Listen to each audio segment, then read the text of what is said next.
Agenda menjamin bekalan tenaga negara terus menjadi keutamaan kerajaan apabila Perdana Menteri Datuk Seri Anwar Ibrahim dijadual melakukan lawatan kerja ke Kazan, Rusia esok bagi mengadakan pertemuan penting dengan Presiden Vladimir Putin. Anwar berkata lawatan itu yang melibatkan mesyuarat antara pemimpin ASEAN dengan kepimpinan Rusia akan dimanfaat bagi memastikan kelangsungan dan jaminan bekalan minyak ke Malaysia.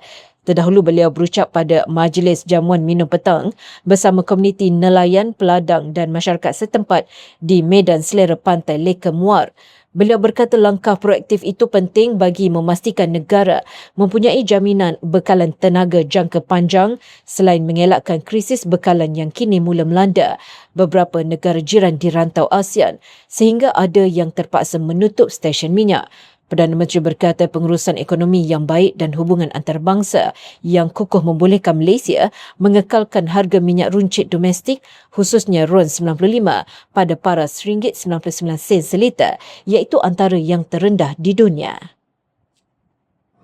Esok insya-Allah doa bagi selamat dari Muar saya nak ke Kazan. Kazan ni Rusia. Kerana ketua-ketua negara ASEAN nak mesyuarat dengan Presiden Vladimir Putin. Dia kata, ni komunis pula dah. Mesyuarat dengan Putin.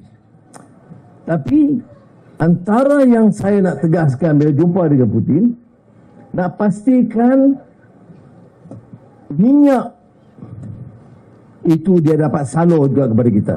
Ini rahsia kita baik dengan orang.